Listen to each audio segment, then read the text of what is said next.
Sahabat Tuhan yang terkasih di dalam Tuhan, sungguh luar biasa jika pada hari ini saya dan Anda masih diberikan kesempatan oleh Tuhan untuk mendengarkan firman Tuhan. Renungan hari ini tentang hidupmu berharga di mata Tuhan. Sahabat Tuhan, belakangan ini kita sering mendengar orang melakukan kejahatan seperti bunuh diri, pembunuhan, penganiayaan, dan tindak kekerasan lainnya yang semakin marak terjadi.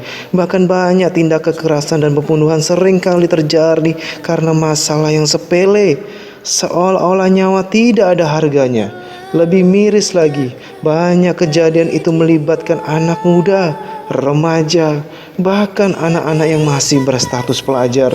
Renungan hari ini saya tujukan secara khusus buat adik-adik pelajar, mahasiswa, dan anak-anak muda.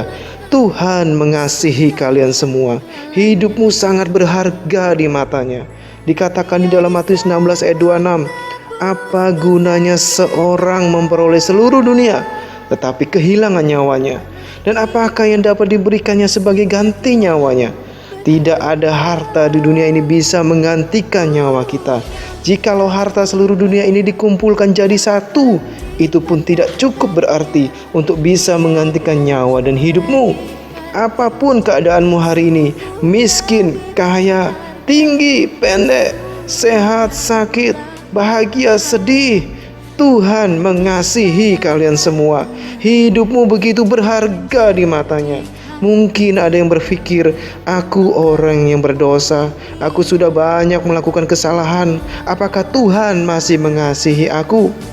Dikatakan di dalam 1 Yohanes 1 ayat 9, jika kita mengaku dosa kita, maka Ia adalah setia dan adil, sehingga Ia akan mengampuni segala dosa kita dan menyucikan kita dari segala kejahatan. Dikatakan di dalam Roma 5 ayat 8, akan tetapi Allah menunjukkan kasih-Nya kepada kita oleh karena Kristus telah mati untuk kita ketika kita masih berdosa. Tuhan membenci dosa-dosa kita, tetapi Dia mengasihi kita orang berdosa. Itu sebabnya Kristus telah mati bagi kita untuk menebus dosa kita. Mengapa Kristus harus mati untuk menebus dosa kita? Disalibkan adalah hukuman mati yang berlaku pada masa Yesus hidup di muka bumi ini. Dan diri kitalah orang-orang berdosa yang seharusnya digantung di kayu salib dan menerima hukuman kekal. Yesus disalibkan untuk menggantikan hukuman yang mestinya kita terima. Karena tidak ada satupun korban atau perbuatan baik atau seorang yang lain yang bisa menghapus dosa kita. Karena semua orang telah berbuat dosa. Di dalam Kisah Para Rasul 4 ayat 12 dikatakan, dan keselamatan tidak ada di dalam siapapun juga selain di dalam Dia. Sebab di bawah kolong langit ini tidak ada nama lain yang diberikan kepada manusia yang olehnya kita dapat diselamatkan. Kita begitu berharga di mata Tuhan. Itu sebabnya Dia memberikan hidupnya sendiri bagi kita. Dia mati agar kita bisa hidup. Dia juga dibangkitkan agar kita bisa hidup berkemenangan, menang atas dosa dan menang menjalani hidup kita.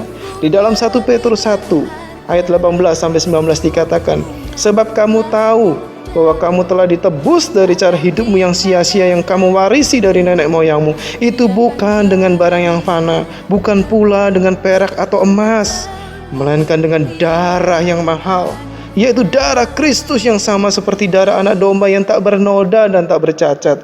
Sahabat Tuhan, tahukah Anda harga sebuah kanvas itu tergantung siapa pelukisnya?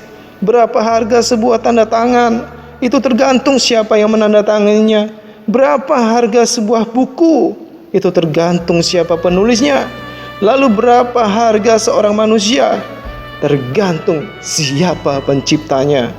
Di mata Tuhan, manusia punya nilai yang sangat tinggi. Ayat bacaan hari ini menggambarkan bahwa kita semua begitu berharga di matanya. Kita bukan ditebus dengan barang fana, harta, kekayaan, atau benda-benda yang sifatnya sementara, tapi oleh darah Kristus yang tak bernoda dan bercacat. Bukankah ini sesuatu yang luar biasa? Bukti nyata bahwa kita sangat berharga di mata Tuhan. Kita semua dilukis pada telapak tangan kanannya dan tetap ada dalam ruang matanya.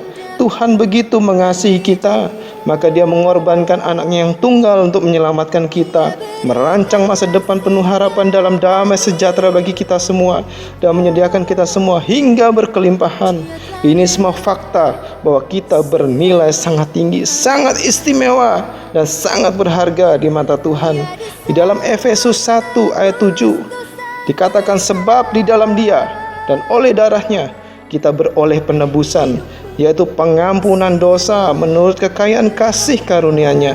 Dikatakan di dalam Roma 5 ayat 9, lebih-lebih karena kita sekarang telah dibenarkan oleh darahnya, kita pasti akan diselamatkan dari murka Allah.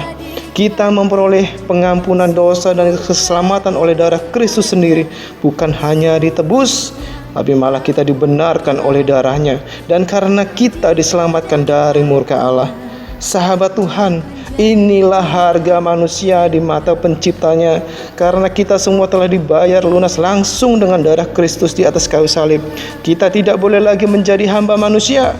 Kita semua harus menjaga diri kita baik-baik, hidup penuh kekudusan, bukan karena kita punya sejumlah harga di mata manusia, tapi karena kita sungguh berharga di mata Tuhan. Amin. Bapa, kami sungguh bersyukur betapa Engkau sungguh baik dan teramat baik. Siapakah kami ini Tuhan, sehingga Engkau mau mencurahkan darah-Mu untuk menebus dosa-dosa kami.